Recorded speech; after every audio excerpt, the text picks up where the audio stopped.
70 millones. Y tenemos en la línea a Gustavo de Hoyos, que es quien dirige justamente Coparmex, es el presidente de la Coparmex, para platicar sobre el reporte que han llamado dinero prófugo. Buenas tardes, Gustavo de Hoyos. ¿Qué tal? Muy buenas tardes, saludos a ambos, a toda la audiencia, gusto saludarlos. Muchas gracias, Gustavo de Hoyos, buenas tardes, le habla Álvaro Delgado. Álvaro, ¿qué tal? Muy buenas tardes también. Oiga, es un informe bastante relevante en términos del monto económico que involucra y que todavía no está solventado o está en vías de estarlo, ¿es así? Desde luego que es un dato relevante y es un dato preocupante. ¿Por qué lo calificamos de esa manera, Álvaro? Porque es dinero que ha sido producto ya de una investigación, de una auditoría formal por parte de la Auditoría Superior de la Federación, y después de que han pasado los plazos que marca la propia auditoría para que se hagan aclaraciones, se hagan precisiones, una vez transcurrido todo este plazo, todo este procedimiento administrativo de verificación, los gobiernos estatales que aquí se señalan no han podido aclarar suficientemente cuál fue el destino de estos recursos. Debo de hacerles el comentario de que en Coparmex tenemos ya algún tiempo haciendo esta medición, y algo que hemos encontrado con satisfacción es que en la medida que se va evidenciando estas situaciones, año con año ha venido bajando en términos generales el monto del dinero prófugo. Por ejemplo, en el año 2016 el monto era cerca de 67.558 millones de pesos, bajó en el 17 a 46.000 millones, un poco más de ello, y ahora en 2018 casi llega a los 10.000 millones. Sigue siendo una cantidad tremenda de dinero. Lo que aquí me parece, habría que preguntarnos, ya sea que hablemos de los 67.000 del 2016 o de los casi 10.000 de 2018, ¿qué está ocurriendo? Nosotros lo que hemos visto, nuestro diagnóstico es que, no obstante que son datos que están respaldados en evidencia contable, en pruebas, llevadas a cabo conforme a una metodología por la Auditoría de la Federación, no son opiniones de un particular, por muy valiosos que pudieran ser, no tengamos consecuencias. Prácticamente se entregan estas informaciones, la auditoría en muchos casos nos ha entregado a la antigua Procuraduría General, ahora Fiscalía General, y desafortunadamente la siguiente etapa, que es evitar la impunidad, esto no se concreta. Así es que me parece que es un llamado puntual, claro, para que si se quiere empezar a combatir la corrupción en el ámbito federal, pues aquí me parece que hay una pista muy clara que se puede seguir. Hay dos estados que llaman mucho la atención por sus niveles de pobreza y desigualdad en esta, pues en la selección pues de las cuatro entidades que tienen más recursos sin aclarar. Una es Oaxaca y el otro es Chiapas. Entre los dos traen perdidos 3,000 millones de pesos aproximadamente. Y luego por el otro lado, un estado que acaba de pasar por un proceso electoral, y luego está el Estado de México, pues que aquí hemos hablado mucho de ese estado que ha sido, para empezar, ha estado gobernado por una misma clase política durante 90 años y siempre aparece casi en todas las listas cuando se trata de transparentar, o más bien de no transparentar. ¿Le dice algo las entidades que hay enumeradas en esta lista? Desde luego que cada una, Alejandro, tiene sus propias características, pero recojo los dos primeros que se mencionaban. En el caso de Oaxaca y de Chiapas, es doblemente preocupante, primero por las condiciones extremas de marginalidad que existen en esas entidades, pero además porque esas cantidades, comparadas con los ingresos propios del Estado, no tengo aquí la cifra exacta, pero significan una cantidad mucho más relevante que la que ocurre en otras entidades. Vamos, en el Estado de México es una cantidad bastante elevada, pero digamos la masa de recursos que se manejan en ese estado, claro, la masa incluso de recursos estatales, por la dimensión que tiene esa entidad federativa, es bastante mayor. No quiero con esto restarle ninguna gravedad al asunto, pero lo que quiero enfatizar es que en estas dos entidades, que su dato característico es una bajísima recaudación propia y donde prácticamente la operación de los gobiernos estatales depende casi en su totalidad de las transferencias del gobierno federal, el hecho de que existan esas inconsistencias lo hace doblemente preocupante. Estamos hablando con el presidente de la Confederación Nacional de Patronal de la República Mexicana, Gustavo de Hoyos. Pero, Gustavo, este monto grandísimo de dinero, casi 10,000 millones de pesos, ¿es corrupción o es solo opacidad? ¿Qué indican los antecedentes que usted mismo ha dado? ¿Qué pasa con las inconsistencias de 2016, las de 2017? Y le reitero la pregunta, ¿es corrupción o es solamente opacidad? ¿O qué es? Debemos de presumir que es corrupción, don Álvaro, en la medida que, habiendo transcurrido un procedimiento formal de verificación por el órgano del Estado mexicano que tiene a su cargo llevarlo a cabo, no ha sido aclarado este monto de recursos. Desde luego que se podrá decir que para que podamos calificarlo de manera absoluta como corrupción, tendría que haber una resolución firme de un juez competente que así lo determine. Reconociendo que esto no existe porque precisamente las autoridades investigadoras federales y además el sistema de fiscalización estatal no están funcionando, lo claro es que se trata de cantidades muy preocupantes, pero déjame adicionar, don Álvaro, una nota adicional. Por favor. Esas cantidades son las que ha identificado la Auditoría Superior de la Federación en base a una prueba muestral. La Auditoría Superior de la Federación no tiene capacidades para verificar el 100% de las transferencias que realiza el gobierno federal a los gobiernos estatales.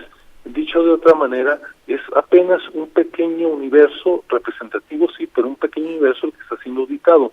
¿Esto qué implicaría? Que aunque no lo podemos afirmar de manera categórica, si extrapoláramos estas cantidades en el supuesto de que se revisare el 100% de recursos, seguramente estaríamos hablando de cantidades 8, 9 o 10 veces mayores de las que estamos hoy por hoy encontrando. Entonces, esto me parece que tiene que ser tomado sí o sí como una señal de alerta.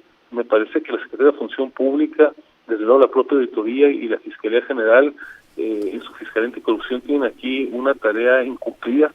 Ojalá que no solamente tengamos estos datos, que nosotros simplemente revelamos, damos sistematización a lo que ya realiza la Autoridad de la Federación, pero a fin de cuentas esto vale solo en la medida de que estas cantidades y su destino pues no sigan siendo impunes. Y nos parece, insisto, que aquí hay mucho por hacer de parte de las entidades del gobierno mexicano. Sí, efectivamente, estamos hablando con el presidente de la Coparmex, Gustavo de Hoyos. Dice usted que si se quiere combatir la corrupción desde el gobierno federal, en este asunto podría perfectamente hacerlo. Y llama la atención también que se trata de gobiernos de signo priista o del verde, en el caso de Chiapas, estamos hablando de 2018, es el Estado de México, es Oaxaca, es Chiapas, es Jalisco, que gobernó hasta el año pasado Aristóteles Sandoval. Es decir, es posible, como usted lo señala, presumir corrupción y el asunto no puede quedar impune. Pensamos que aquí hay evidencia sobrada de que se tiene que investigar esto, más allá de la extracción partidaria de los gobiernos en donde ahora se encuentran estos datos más reveladores. Lo cierto es que hay una tarea incumplida y nosotros hemos dicho una y otra vez que celebramos el compromiso que es la oferta nuclear del presidente López Obrador de combatir la corrupción. Aquí hay casos específicos en esas entidades que de alguna manera por su cuantía señalamos, pero casi en todas las entidades son muy pocas en las cuales no hay casos de este tipo. De hecho, solamente en 2018 quedan exceptuadas Sonora, Sinaloa, Querétaro y Baja California Sur. El resto de las 28 entidades federativas tienen dinero prófugo. Así es que una gran tarea, don Álvaro, por realizarse. Claro. Déjeme, le hago una última pregunta a don Gustavo. Gran gusto, con gran gusto. Su tocayo, el alcalde de Mexicali, Gustavo Sánchez, dice, ¿Y de dónde es Gustavo de Hoyos, de Mexicali? Y su tocayo. Dice hoy, bueno, presenta la controversia constitucional, ya lo sabemos, ante la Suprema Corte, por el escándalo de Jaime Bonilla, que se agarró y se agenció, bueno, el Congreso, con mayoría del PAN, le entregó de 2 a 5 años. Cuando había ganado 2, le dieron 5 años en el Congreso, lo hemos tocado mucho aquí en Los Periodistas. Él tiene una frase, dice: sería un antecedente catastrófico para el país que se pudiera permitir que pasadas las elecciones los congresos pudieran ampliar o reducir los periodos de gobierno. ¿Qué piensa usted, don Gustavo? Bueno, empiezo señalando que tengo una respuesta de 2 minutos y una de 2 horas para esa pregunta, pero sí. Voy a tomarla de 2 minutos, por favor, porque no creo que me den. A ver, celebro que el alcalde de Mexicali, que además es amigo personal, haya tomado la decisión de promover hoy esta controversia constitucional ante la Suprema Corte de Justicia de la Nación. Es un tema que no resulta menor porque se ha discutido ampliamente, ¿no, Alejandro?, si se tenía o no que publicar este tema legislativo de la ampliación del mandato del gobernador electo. Y algunos decían que sí se publique, otros decían que no se publique, pero casi todo el análisis era en el sentido de que hasta que no se publicara, no era posible activar los medios de defensa a los que se han mencionado ampliamente distintos analistas. Lo que está invocando ahora el Ayuntamiento Mexicano a través de su presidente municipal es que conforme a la legislación local de Baja California, el Ayuntamiento de Mexicali, bueno, los otros 4 ayuntamientos también tendrían que haber sido oídos, así lo marca la legislación local, antes de realizar una reforma constitucional, de tal manera que al haberse pues brincado en aquella noche, ¿cómo la vamos a llamar?, noche loca legislativa, el no llevar a cabo esta consulta previa a los ayuntamientos, el proceso legislativo como tal está viciado de origen. A mí me parece que esto abre la puerta para que de una manera pronta y expedita pueda resolverse este tema por la Suprema Corte.